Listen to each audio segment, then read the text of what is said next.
Hello students, welcome to the Prakash Punj study centre.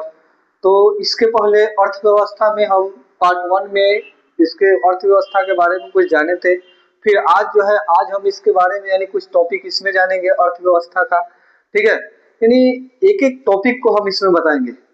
Video को बिल्कुल भी आप स्किप मत कीजिएगा, शुरू से लेकर अंत तक इस वीडियो को देखिएगा। ठीक है, तो इसमें जो है पहला टॉपिक इसमें है उपनिवेश। उपनिवेश कहते किसे हैं? आखिर आखिर उपनिवेश है क्या?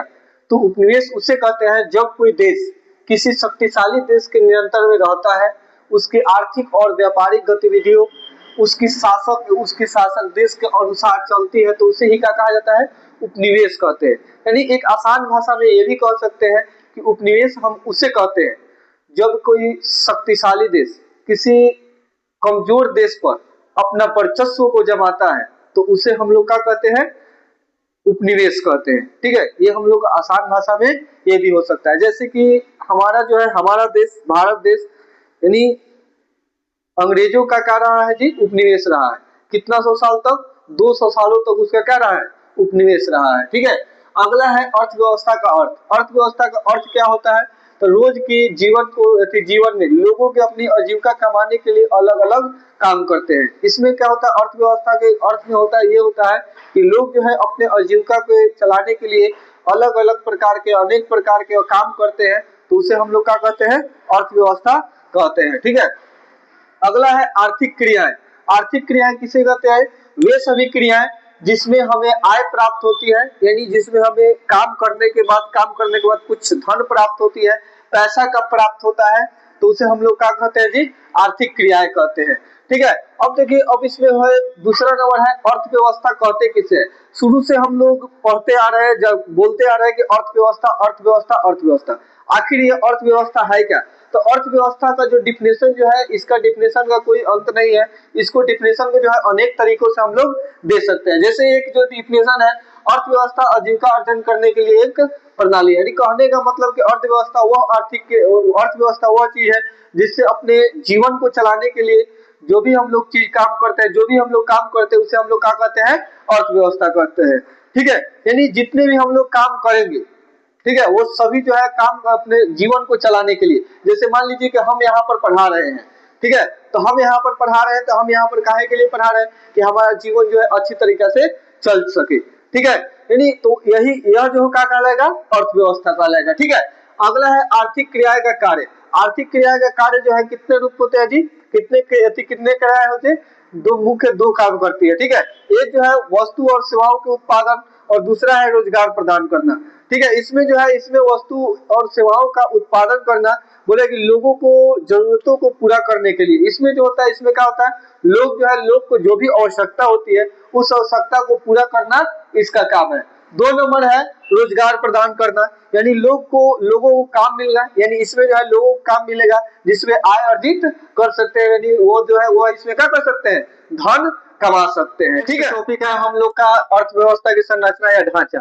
ठीक है, यानी इसमें जानेंगे कि इसका संरचना क्या होता है, यानी ढांचा, इसका बनावट क्या होता है अर्थव्यवस्था की। ठीक है, बता रहे हैं कि अर्थव्यवस्था की संरचना का मतलब विभिन्न उत्पादन क्षेत्रों में इनके विभाजन से है।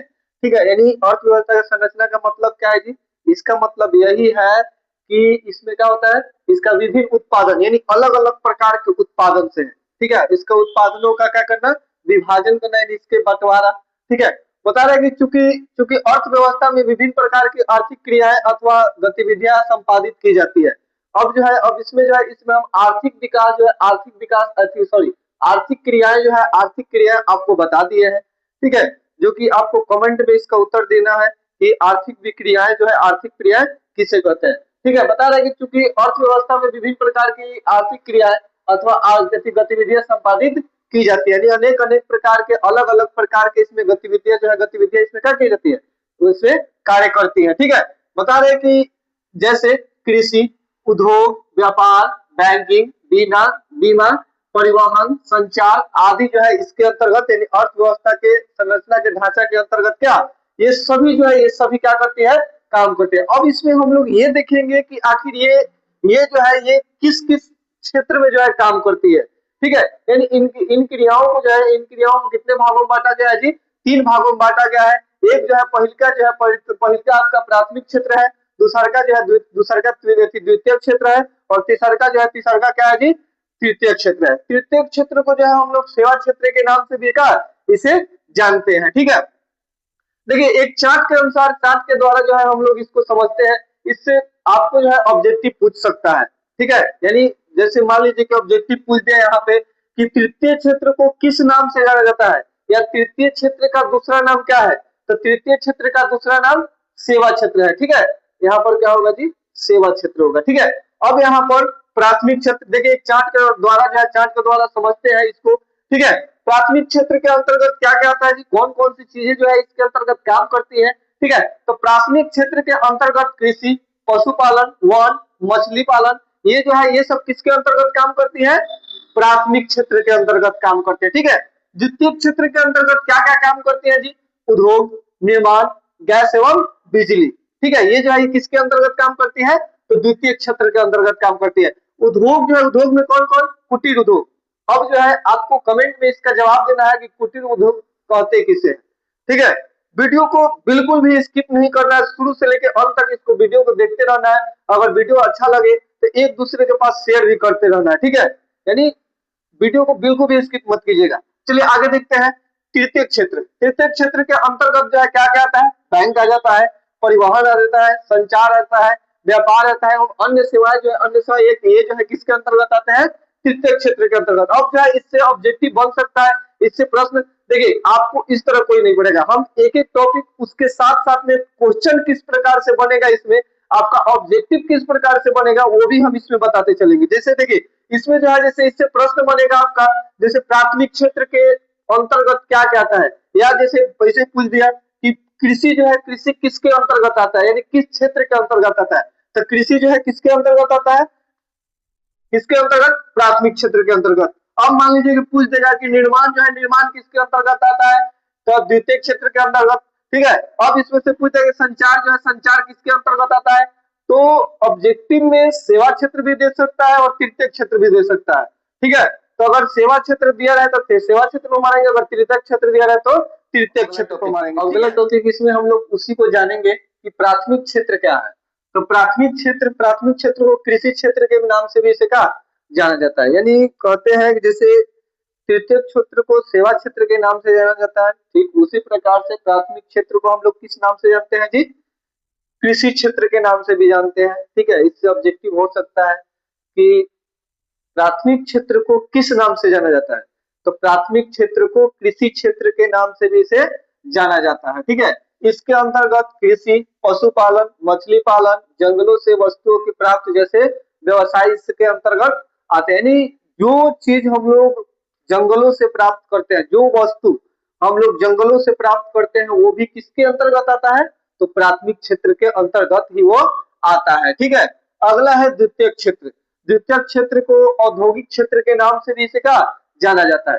द्वितीय क्षेत्र को किस नाम से जाना जाता है, औद्योगिक क्षेत्र के नाम से भी इसे जाना जाता है। ठीक है, बता रहा है कि इसके अंतर्गत खनिज व्यवसाय, खनिज व्यवसाय जिसके मतलब जैसे हम लोग का जो खनिज जो चीज होता है, जैसे चूना पत्थर, ये सब जो जितने भी होता है, ये सब का खनिज है। ठीक है, इसके अंतर्गत खनिज व्यवसाय, निर्माण, जनोपयोगी सेवाएं जैसे गैस और बिजली आदि जो उत्पादन आते हैं, ये सब किसके अंतर्गत आते हैं, द्वितीय क्षेत्र के अंतर्गत आते हैं। ठीक है, तृतीय क्षेत्र तो जानिए लिया है, तृतीय क्षेत्र को सेवा क्षेत्र के नाम से जाना जाता है। इसके अंतर्गत बैंक, बीमा, परिवहन, संचार, व्यापार आदि क्रियाएं सम्मिलित इसके अंतर्गत है। ठीक है, बोल रहे कि ये क्रिया प्राथमिक एवं द्वितीय क्षेत्र की क्रियाओं को सहायता प्रदान करता है। यानी ऑब्जेक्टिव में ध्यान रखिएगा, जो तृतीय क्षेत्र है, तृतीय क्षेत्र जो है प्राथमिक क्षेत्र को भी सहायता प्रदान करता है और द्वितीय क्षेत्र को भी क्या करता है, सहायता प्रदान करता है, इसीलिए इसे सेवा क्षेत्र के नाम से भी कहा जाना जाता है। अब यहाँ पर क्वेश्चन उठता है कि अगर मान लीजिए कि अगर एग्जाम में पूछ दिया कि सेवा क्षेत्र को सेवा क्षेत्र क्यों कहा जाता है, तो सेवा क्षेत्र को सेवा क्षेत्र इसलिए कहा जाता है क्योंकि ये जो है ये क्या करता है, तृतीय क्षेत्र जो है, तृतीय क्षेत्र प्राथमिक क्षेत्र को, द्वितीय क्षेत्र को, दोनों को सहायता प्रदान करता है, इसलिए इसे सेवा क्षेत्र के नाम से जाना जाता है। ठीक है, समझ में आ गया। आगे है इसमें जैसे अब राष्ट्रीय आय में विभिन्न क्षेत्रों का योगदान, यानी इसमें जो है किसका कितना योगदान रहा है, प्राथमिक क्षेत्र का कितना योगदान रहा है, ठीक है, द्वितीय क्षेत्र का कितना योगदान रहा है, तृतीय क्षेत्र का कितना योगदान रहा है, इसमें हम लोग जानेंगे। एक एक इसमें स्किप वीडियो को स्किप नहीं कीजिएगा, क्योंकि यहाँ पर जो है पूछ सकता है कि वर्ष 1901 में जो है प्राथमिक क्षेत्र का कितना योगदान था। अब यहाँ पर पूछ सकता है कि वर्ष 2007 में प्राथमिक क्षेत्र का कितना योगदान था, द्वितीय क्षेत्र का कितना योगदान था, तृतीय क्षेत्र का कितना योगदान था, वर्ष 1901 में द्वितीय क्षेत्र का कितना योगदान था। तो इस प्रकार से प्रश्न ऑब्जेक्टिव हम लोग का बन सकता है, ठीक है। जैसे प्राथमिक क्षेत्र में जो है, प्राथमिक क्षेत्र में वर्ष 1901 में हम लोग का इसका योगदान जो था 63.6 था, वही 1947 में अगर आ जाए तो 1947 में कितना घटकर हो गया जी, 58.7 हो गया। और जब 2007 में आते आते ये कितना परसेंट बच गया, 22.0 बच गया, ठीक है। वहीं पे तृतीय क्षेत्र जो था, तृतीय क्षेत्र 1901 ईस्वी में 22.7 था, वहीं पे ये बढ़कर कितना हो गया, 14.3 हो गया, और ये बढ़कर 22.3 हो गया। क्योंकि देखिए जैसे जैसे हमारा देश बढ़ा वैसे वैसे हमारी जो तकनीकी बढ़ने के कारण जो है ये द्वितीय क्षेत्र का क्या हो गया, द्वितीय क्षेत्र जो है बढ़ते चला गया, ठीक है। अब जो है तृतीय क्षेत्र 1901 ईस्वी में इसका कितना योगदान था जी, 23.7 था, वर्ष 1947 में 27 हो गया, और वर्ष 2007 में ये बढ़कर कितना हो गया, 56.0 हो गया, ठीक है। तो एक एक टॉपिक हम यहाँ पर क्लियर किए। इसके बाद अगला टॉपिक हम पढ़ेंगे। तब तक के धन्यवाद। और वीडियो अगर अच्छा लगे तो चैनल को सब्सक्राइब कीजिएगा और एक दूसरे के पास शेयर कीजिएगा, ताकि 10th में 2027 में जो भी एग्जाम का तैयारी करने वाले हैं इससे चूक ना हो, उनके पास शेयर कीजिएगा, ताकि हमको भी अच्छा लगेगा, हमको सपोर्ट कीजिएगा तो हम इससे भी बेहतर पढ़ाने का प्रयास करेंगे, ठीक है। Thank you.